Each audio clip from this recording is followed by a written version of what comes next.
보성, 장흥, 강진 출신의 국민의당 황종 의원 나오셔서 질문해 주시기 바랍니다.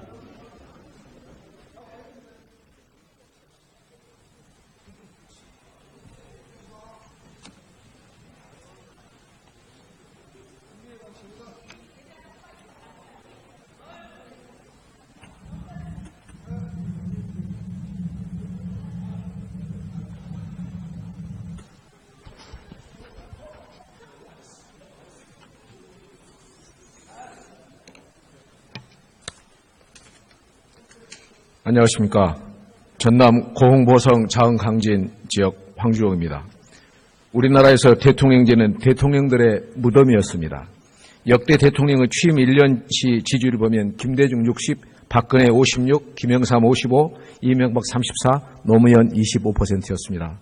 최저 지지율은 김대중 24, 이명박 21, 노무현 12, 김영삼 6, 박근혜 4%였습니다. 대통령의 권좌가 무덤이었습니다. 며칠 전 여론조사에 문 대통령 지지율이 69%였습니다.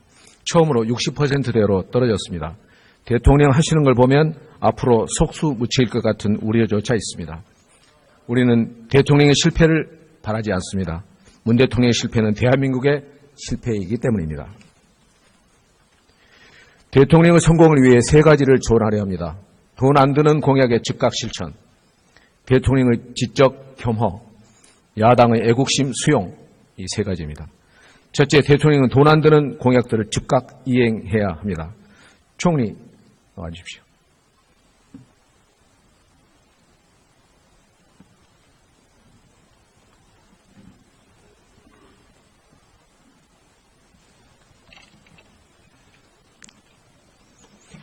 네, 수고 많으십니다.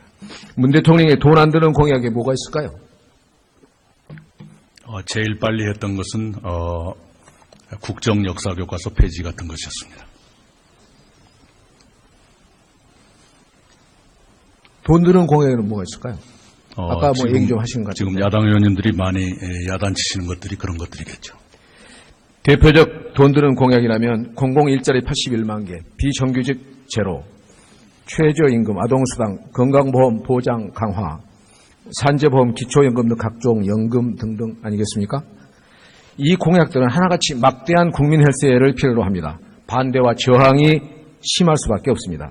그런데도 대통령께서는 마치 산타클로스처럼 이 돈 먹는 공약들에 관심을 집중하고 있습니다. 더 우려스러운 것은 대통령이 국민들에게 고통분담을 요구하지 않는다는 것입니다. 브라질의 룰라와 독일 슈레더는 노동개혁과 복지 축소, 이 두 가지의 고통의 과제를 협치를 통해 성공시키며 자신들의 조국을 브릭스의 선두주자, 유엔의 엔진으로 각각 발돋움시켰습니다. 문 대통령은 정반대 길을 걷고 있습니다.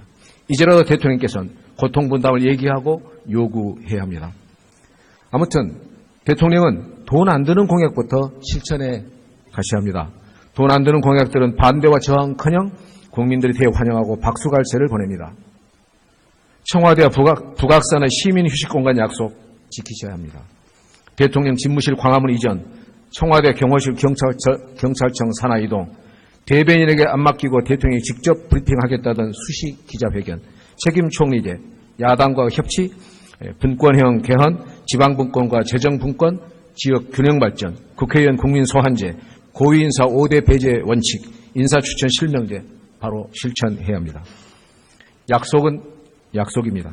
이 공약들만 빠짐없이 실천해도 문 대통령이 역사상 최고 대통령이 될 것입니다. 총리 어떻게 보십니까? 네, 원칙적으로 동의하고요.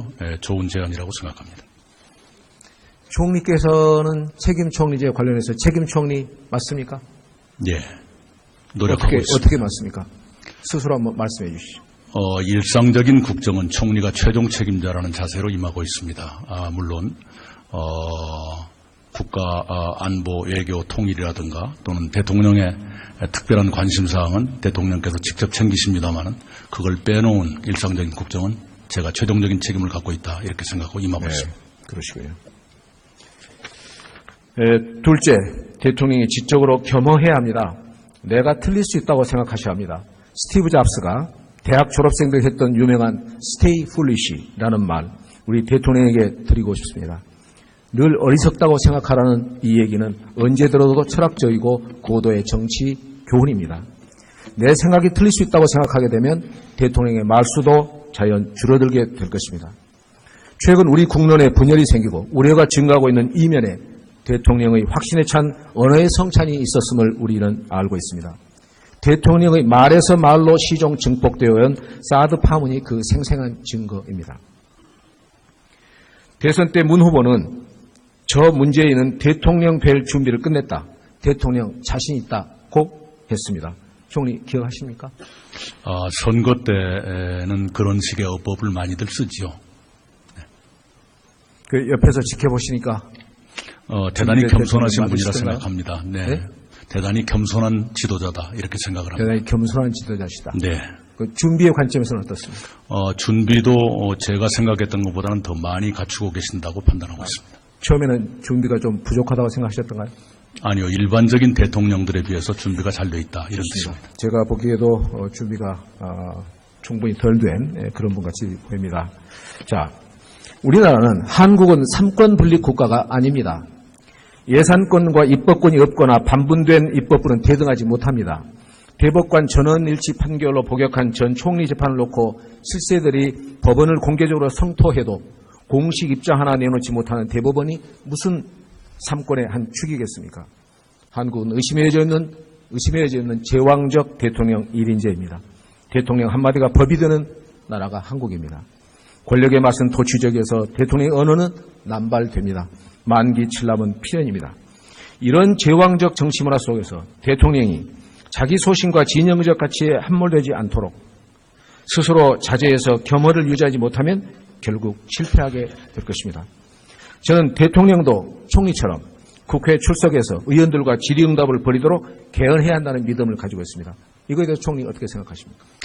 개헌은 국회에서 논의하고 있기 때문에 총리가 개인적인 소신이랄까 입장은 어떻습니까? 관여하는 것은 적절치 않다고 생각합니다. 그리고 아까 삼권 분립이 무의미하다고 말씀을 하셨습니다마는 조금 전에 우리는 삼권 분립을 체험했지 않습니까? 대통령이 지명하신 헌법재판소장 후보자가 바로 인준에 받지 못한 사태가 바로 있었지 않습니까? 삼권 분립은 살아있다고 생각합니다. 네, 좋습니다. 셋째 마지막, 야당의 애국심을 인정해야 합니다. 지난 4월, 5월, 6월에 대통령은 이렇게 얘기하셨습니다. 선거 끝나면 다 잊어버리고 어떤 야당하고도 협치하겠다. 수시로 야당 지도부들과 만나고 정보 공유하며 협치하겠다. 총리, 지금 대통령께서 그렇게 하고 있다고 생각하십니까? 예, 노력하고 있다고 생각하고요. 우리 야당들도 좀 예를 들면 청와대에서 5당 대표를 뵙고 싶다 그러면 좀 호응해 주시고 여야정 협의체 구성도 좀 도와주시면 좋겠습니다. 원래 국회에서 구성하겠다 그래서 국회에 넘겼습니다마는 그게 진척이 안 되고 있는 걸 안타깝게 생각합니다. 네. 최근 정세균 국회의장께서 현 정부 협치에 대해서 협치 낙제점이다, 협치가 빵점이다 라고 혹독하게 비판하셨습니다. 총리가 들어보셨나요? 읽어보셨나요? 네, 저도 협치가 아쉽다고 생각합니다. 뭐 아쉬운 정도가 아니라 낙제점이다, 빵점이라는 것이 국회의장님의 혹독한 평가이십니다. 어떻게 느끼세요? 네, 표현을 어떻게 하건 문재인 정부의 가장 아쉬운 대목 중에 하나가 협치라고 생각합니다. 네. 지난 2014년 정홍원 당시 총리에게 저는 박근혜 대통령이 외국도 순방해야 하지만 3박 4일 같은 일정으로 국회를 자주 순방토록 건의해보라고 했었습니다. 총리, 외국 순방 얘기가 나왔었는데 시진핑 주석과의 한중 정상회담 연내 가능성 있습니까? 네, 저는 있다고 봅니다. 이미 한 번 시진핑 주석과 회담을 했습니다만 또 한 번의 기회가 멀지 않은 시기에 있다고 봅니다. 한중일 정상회담이 또 한 번의 기회를 제공할 것이다. 이렇게 기대하고 있습니다. 그렇게 되기를 바랍니다. 대통령이 먼저 야당을 가까이 하셔야 됩니다. 대통령은 스스로를 위해 야당을 애국심 있는 동반자로 인정해야 합니다. 김정은에게 베풀어지는 대통령의 그 한없는 관대함이 야당에게도 베풀어져야 합니다. 대통령은 41% 투표로 당선되었고 민주당 의석은 국회에서 40%입니다. 그런데도 대통령은 약속과는 달리 지금 혼자 다 하고 계십니다. 철저한 야당 패싱입니다. 여기서 무슨 협치가 되겠습니까? 총리, 장차관 후보를 야당이 추천하면 그것이 위법이거나 불법입니까? 정치적으로 불가능한 일은 아니라고 생각합니다. 아까 협치 말씀 주셨는데요. 오늘도 청와대 정무수석이 다시 한번 5당 대표님의 청와대 초청 의사를 전달하고 있을 겁니다. 이번에는 꼭 성사되길 바랍니다. 지금까지 야당에게 장차관, 장관 추천, 부탁 얘기 건네보신 적이 있으셨나요? 그런데 예를 대통령은 들면 그렇다 치도 총리께서 그런 얘기 있었어요? 아니 법리적으로나 정치적으로 불가능하다고 보지는 않습니다만은 과연 야당들이 합의를 이루어질 수 있을 것인가, 또 그런 절차가 속도감 있는 그 정부 구성에 도움이 될 것인가에 대해서는 좀 회의적이고요. 야당 의원님들의 의견을 듣기 위한 절차로서 인사청문회가 마련되어 있지 않는가 생각을 합니다. 속도는 오히려 저는 그 반대일 것 같은 생각이 들고, 또 야당이 어떻게 나올지는 모르겠지만 여당으로서 또는 정부로서 제안하고 하는 것은 협치 정신에 부합한다고 봅니다. 네, 한번 그런 의제도 여야정 순회 간에 논의될 수 있다면 정치 발전을 위해서 좋겠다 하는 생각을 갖습니다. 적극 검토해 보시고요. 오늘의 이 협치 실패, 국회의장님 표현을 빌리자면 협치 빵점이 대통령 탓이라는 생각을 하지 못하는 한 우리는 결코 성공한 대통령을 보지 못하게 될 것입니다. 총리, 대통령을 책임있게 잘 고필해 주시기 바랍니다. 네, 노력하겠습니다.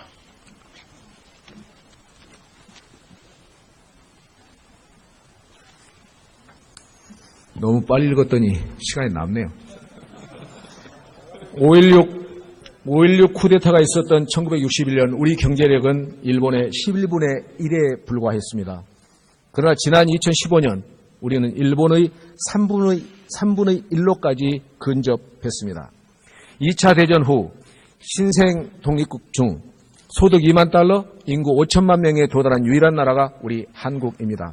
반면 2만 달러에 진입해놓고 11년째 3만 달러 진입에 실패하고 있는 나라 역시 한국이 유일합니다. 한국의 문제는 유독 정치의 문제였습니다. 정치는 신뢰의 예술이고 양보의 기술입니다. 양보가 이루어져야 협치가 가능하고 협치가 되어야 나라가 앞으로 나아갈 수 있습니다. 그 양보의 출발점이 대통령이어야 합니다.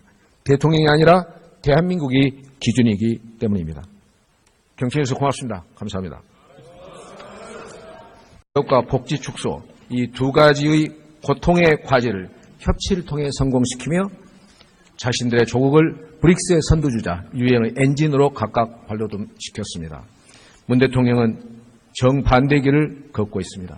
이제라도 대통령께서는 고통분담을 얘기하고 요구해야 합니다. 아무튼 대통령은 돈 안 드는 공약부터 실천해 가셔야 합니다. 돈 안 드는 공약들은 반대와 저항커녕 국민들이 대환영하고 박수갈채를 보냅니다. 청와대와 북악산의 시민 휴식공간 약속 지키셔야 합니다.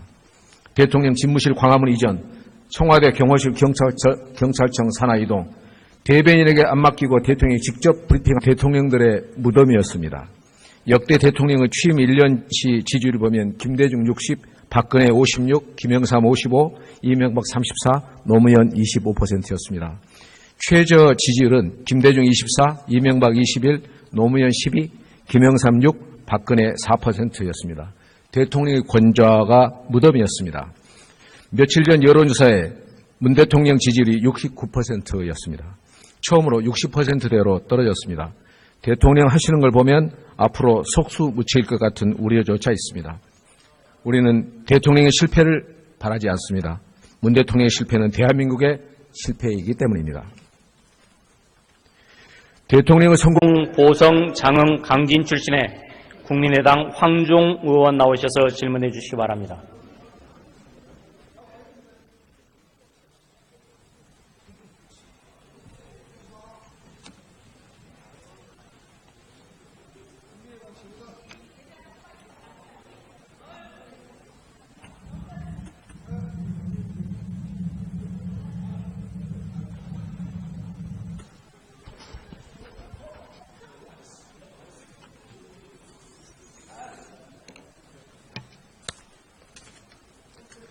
안녕하십니까.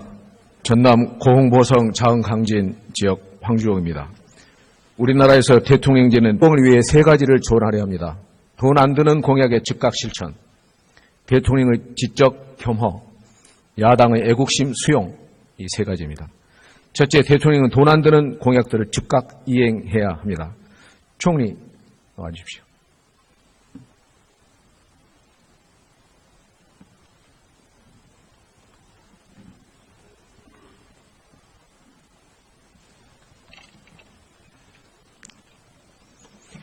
네, 수고 많으십니다. 문 대통령의 돈 안 드는 공약에 뭐가 있을까요? 제일 빨리 했던 것은 국정역사교과서 폐지 같은 것이었습니다. 돈 드는 공약에는 뭐가 있을까요? 아까 뭐 얘기 좀 하신 것 같아요. 지금 야당 의원님들이 많이 야단치시는 것들이 그런 것들이겠죠. 대표적 돈 드는 공약이라면 공공일자리 81만 개, 비정규직 제로, 최저임금, 아동수당, 건강보험 보장 강화, 산재보험, 기초연금 등 각종 연금 등등 아니겠습니까? 이 공약들은 하나같이 막대한 국민 헬스를 필요로 합니다. 반대와 저항이 심할 수밖에 없습니다. 그런데도 대통령께서는 마치 산타클로스처럼 이 돈 먹는 공약들에 관심을 집중하고 있습니다. 더 우려스러운 것은 대통령이 국민들에게 고통 분담을 요구하지 않는다는 것입니다. 브라질의 룰라와 독일 슈레더는 노동개혁